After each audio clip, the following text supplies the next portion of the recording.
Welcome back to Limited Supply, the podcast where we get deep into the tactical and strategic side of e-commerce, digital marketing, and building consumer brands. I'm your host, Nick Sharma. I've spent the last 9 years building, scaling, and investing in brands. And through this show and my weekly newsletter at nick.co/email, I'm here to share everything I've learned. The wins, the losses, the experiments, the tactics, and the insights, all so you can unlock your next $100,000 in revenue.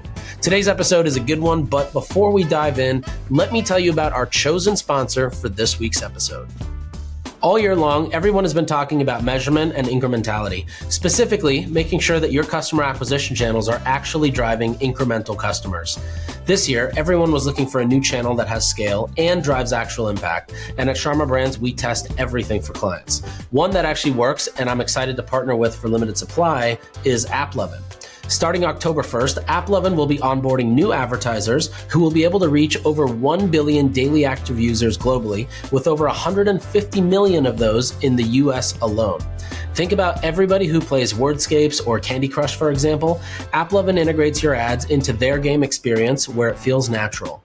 To stay in the loop about product features, creative best practices, and how other advertisers are using the platform, go to nick.co/applovin. That's nik.co/applovin. Welcome back to another episode of Limited Supply. I am your host, Nick Sharma, and today we are going to do a episode where we just basically go through some of the things I see when I talk to founders a lot. So today's going to be kind of a fun episode. My hope is that as you listen to this, you find things you relate to, and if I can provide a solve for that, then you can fix that issue for yourself. So that's the goal for today's episode. It'll be very tactical focused. But, the way that this kind of thought started was I talked to so many different brands, and usually it's either founders or CMOs or like a director of marketing. And, the things I tend to talk to them about related to Sharma Brands are usually around acquisition, their website, basically, how are they acquiring customers? Are they, using tools like email? And there's just a lot of commonalities of things I notice that, I always recommend on the call that could be easy wins for everybody. And they're usually very common. So I just wanted to go through those across the website, across the acquisition funnels, even just talk about some of the things that I think could be easy. Like if you haven't tried testing these 7 things, try these 7 things. And then finishing out with just kind of talking about an acquisition offer, because that's usually can be a make or break for, channels like Meta. So anyways, let's get into it. When I look at most websites, the first thing I notice is they tend to lack any sort of good design.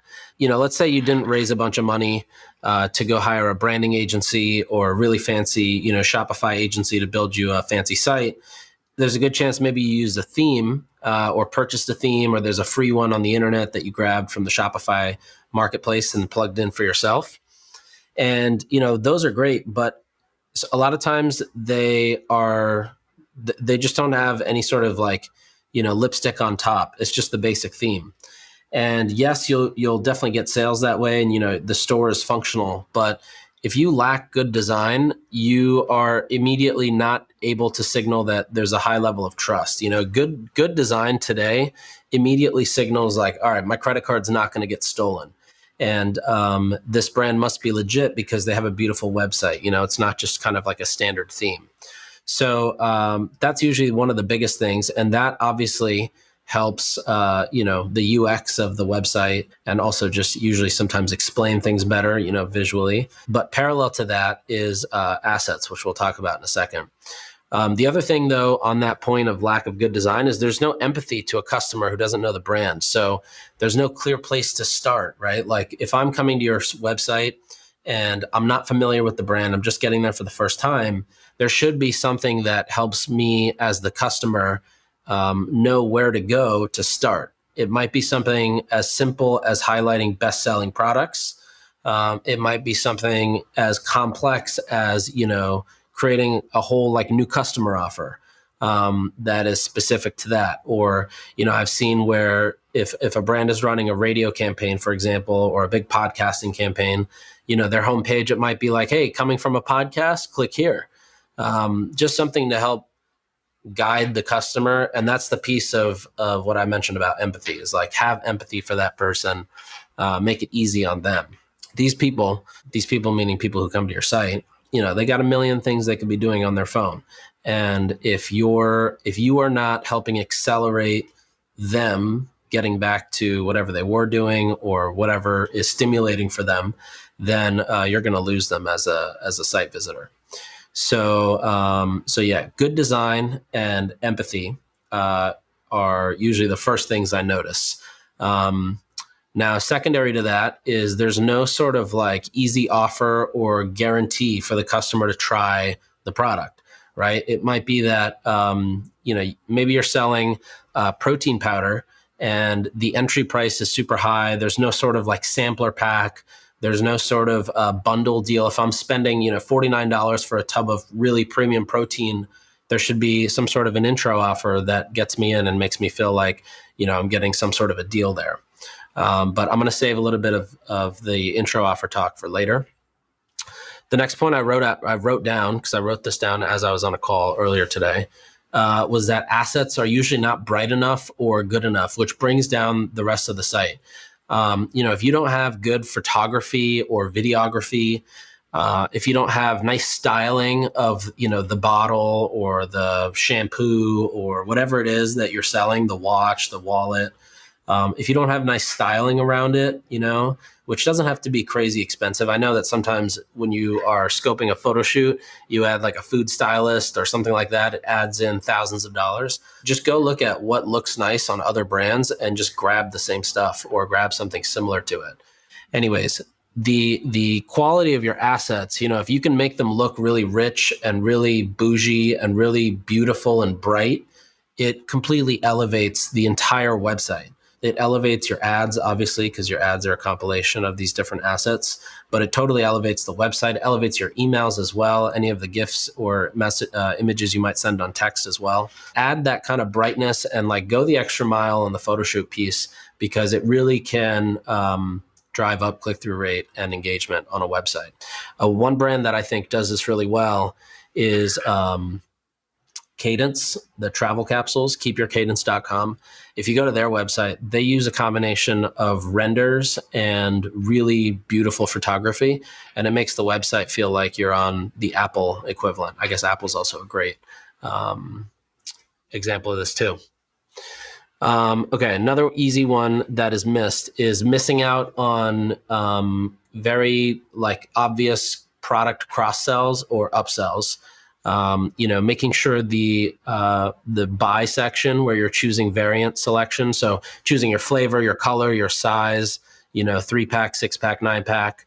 Also one-time purchase versus subscription, that whole kind of all that real estate right there, making sure that that's really dialed in and optimized. A lot of times, again, if you're using a theme for a website, you still want to go and find a developer, a designer, and try to make that feel custom to your brand. You don't want to use the default ones unless the default ones perfectly fit what you're selling. Otherwise, go the extra mile and try to make that better and easier. Again, more empathetic with the design. It goes a long way in terms of increasing that add to cart rate. Last note here is also making sure proper pixel tracking is being done or is in place. So, no matter what integrations you're using, just making sure that all of the integrations are properly working, they're tested, you're seeing the data go through and flow through. Apps that need to talk to one another and you're seeing that validated. There's a lot of times where we'll see a website is set up and they say, yeah, we set up the pixel, this and that, but then it was never properly checked. And, maybe there's a miss, like the wrong data is being sent back, or which obviously does not help any of the algorithmic focused platforms, whether it's ads or anything else, or maybe it's not tracking at all, or it's overcounting things, whatever it may be. But properly testing all of that is huge.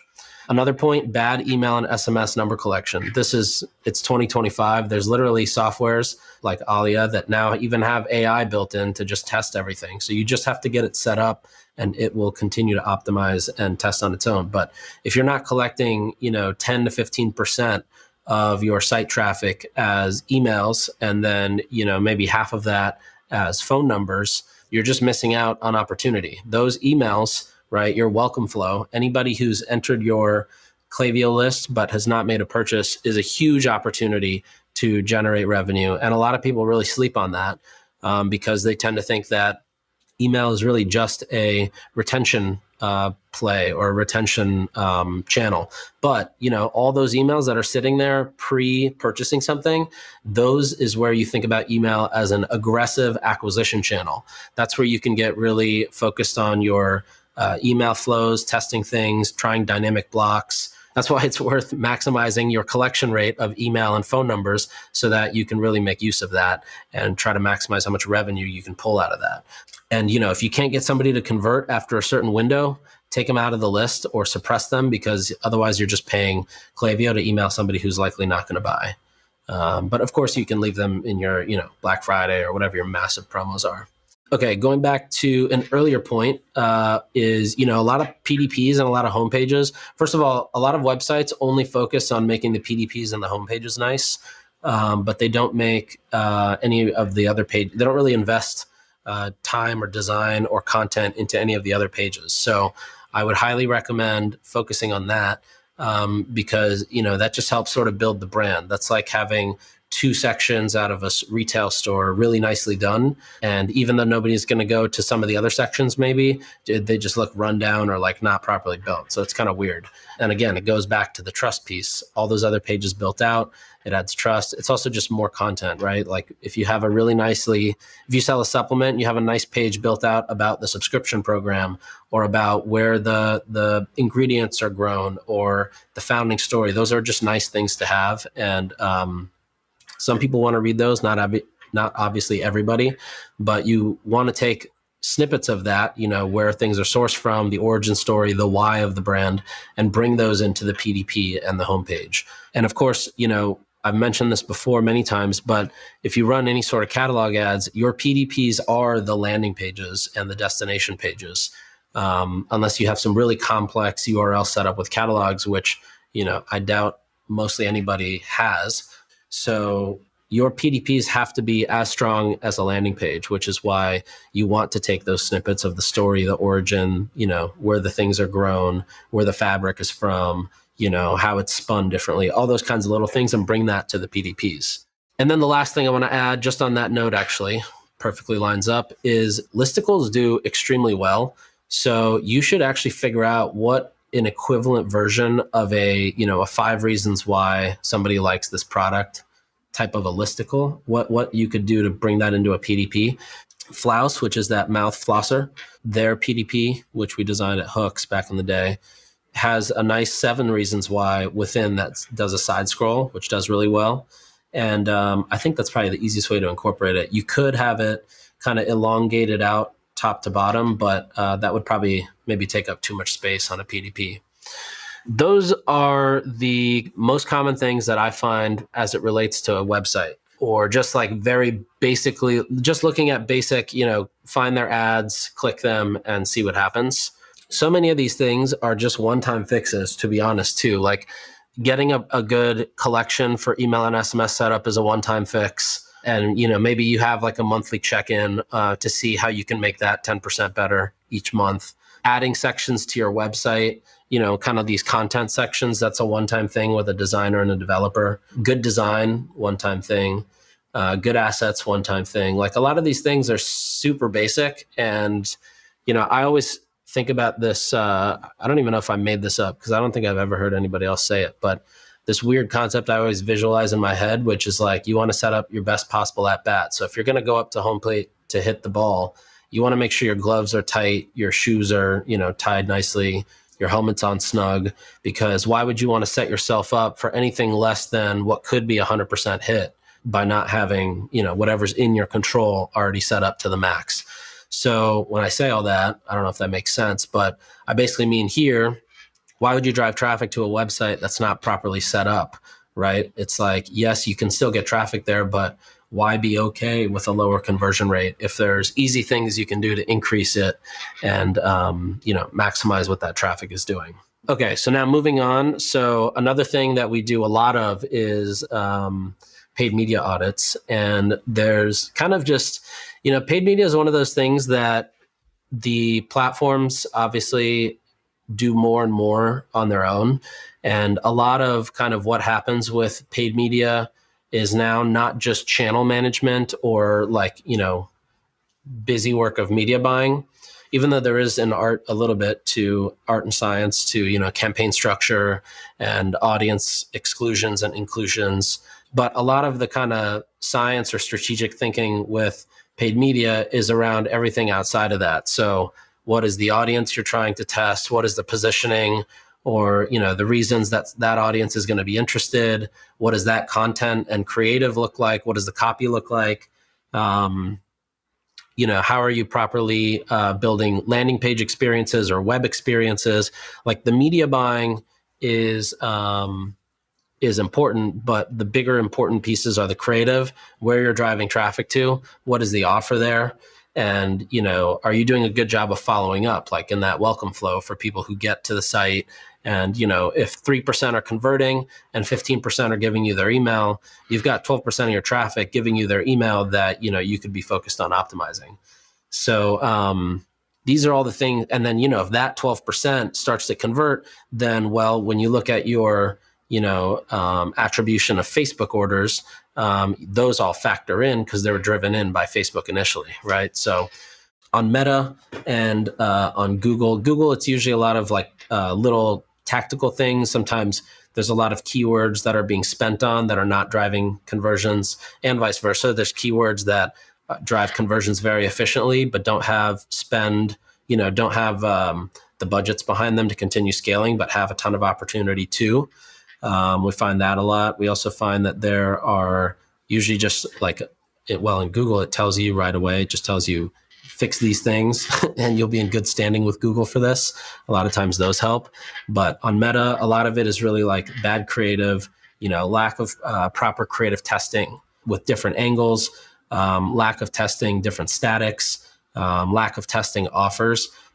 Paid media, and especially with Meta, which tends to be the channel that drives majority of new customers for people, it's not just going to work the same way that it doesn't just work. You have to either make it very compelling on the performance marketing side, meaning be very aggressive with creative, be very aggressive with copy, with messaging testing, with offers, or you have to go very, very, very heavy on brand building to where, you're a brand like Kate Spade or, something like that.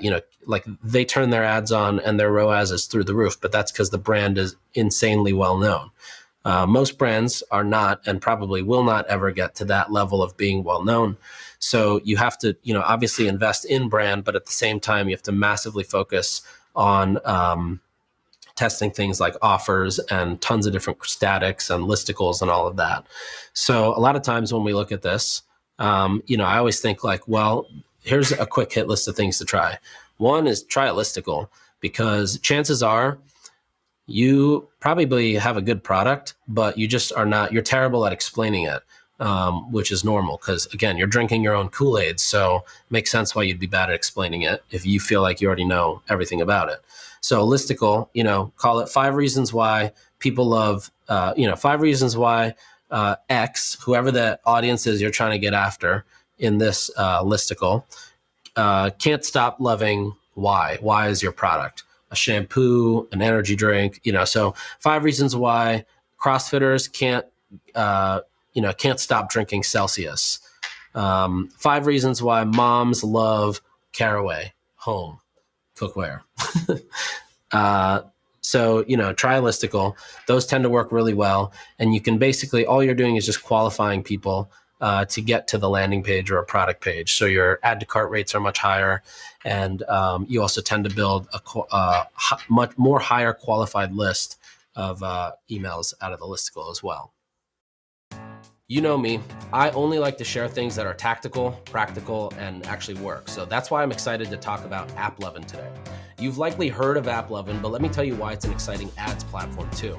Starting October 1st, AppLovin will be onboarding new advertisers and soft launching their self-service platform.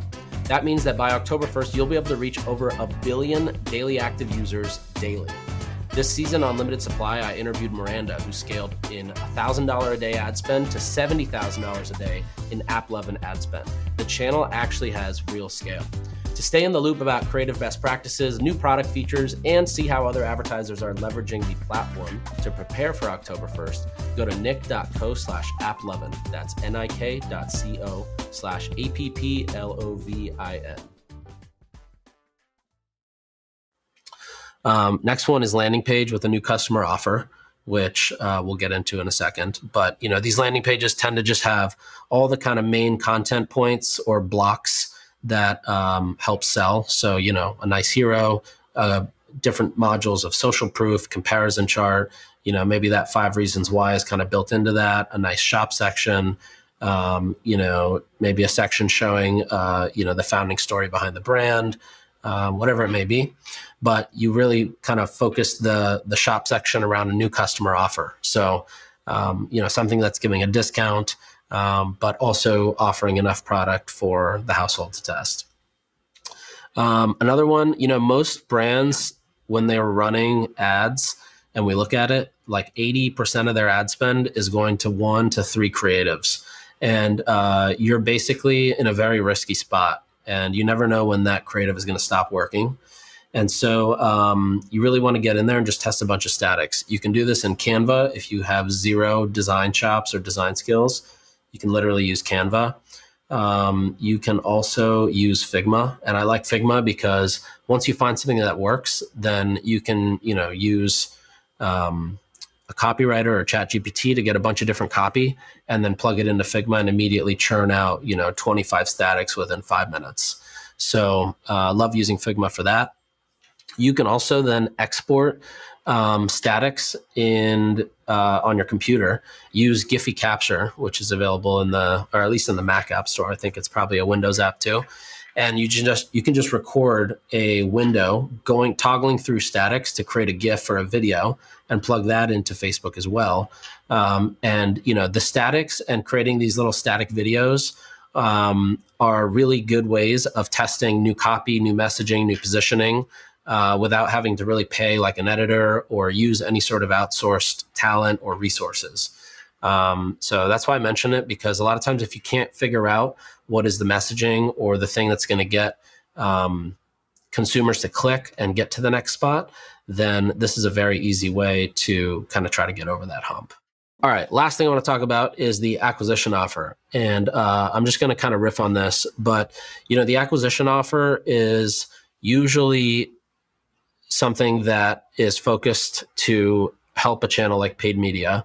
However, if you're a brand that does a lot of kind of brand marketing, or like when I was at Hint, we started really doing this on Facebook, but then when we started running TV and podcasts, then we just kind of put this on the homepage as like, hey, this is our new customer offer. If you're not a new customer, go find your flavors. But if you are, click here, we're going to give you a special offer. We found that it worked really well to acquire customers specifically because at Hint, it's flavored water. So it gives the opportunity to a family to try different flavors. And we, as the people at the brand, we know what flavors are likely going to have the highest chance of being well-liked or well-loved. So, we would basically curate what those flavors were. At first, it was a, variety pack of 4 flavors, 3 bottles each. But then we switched it because we wanted a little bit higher AOV to 3 cases of water for $36, which was messaged as $1 a bottle.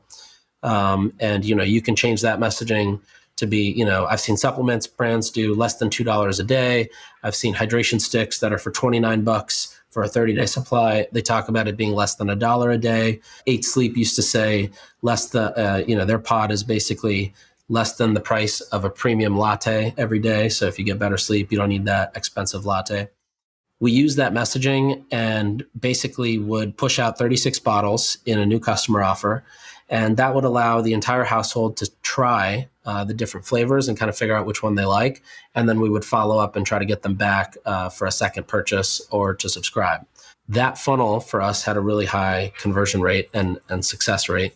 But what it highlighted was that on Meta, the thing that worked well was not telling people to go try something or find the one they like and buy it and take 20% off or 10% off. It was creating or curating a acquisition offer based on what we knew about that customer. So that customer was a household. So we did that. But, if I was a supplement brand like Thorne, and, I wanted to create the athlete bundle, then maybe I would create 3 things and build a landing page around that and create an offer. Maybe it's $15 off the bundle. Maybe it's, you get a free Stanley Cup or thermos or something like that with the bundle. But you can kind of understand the idea is to basically create a curated bundle based on the audience you're going after. It gives them an incentive because they're getting a discount or a gift with purchase, which adds perceived value discount. And they get to try, ideally, more than just one SKU, like 2 to 4 things, which gives them the opportunity to sample either just themselves or their household, and then decide what they want to come back for. This obviously requires you to have really good execution on the retention side to go after them again, but that's the gist of the acquisition offer. All right, well, let me tell you something.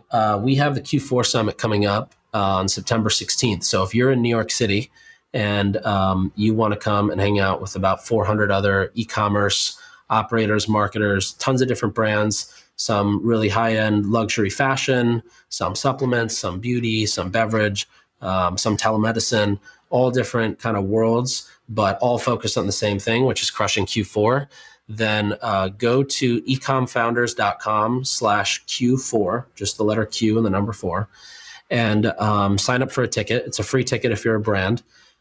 We have a ton of really awesome speakers coming that are talking about everything from how they're retaining customers to how they're leveraging AI within creative or analytics to how they're setting up TikTok Shop to, the guy who's doing this is basically, he's probably going to do $50 million plus just on TikTok Shop this Q4. So anyways, we have a bunch of killers coming. And you should be there. You should sign up and come hang out. There's also a bunch of events happening in New York that week. So if you're going to be here, there's a ton going on. And if you're not going to be here, consider coming for that week and grabbing a hotel. There's a ton of good stuff going on. A ton of good people will be here as well. And lastly, next week, I'm going to be coming in fresh with a bunch of Black Friday content. So prepare for that. We're going to get busy around Black Friday and all of the tactical Q4 planning. So I hope you have a good rest of your week, and I'll see you on the next episode. Thanks for listening. We'll be back next time to cut through the noise on CPG, retail, and e-commerce. If you enjoyed this episode, why not share it with a friend? And be sure to subscribe wherever you listen so you don't miss the next one.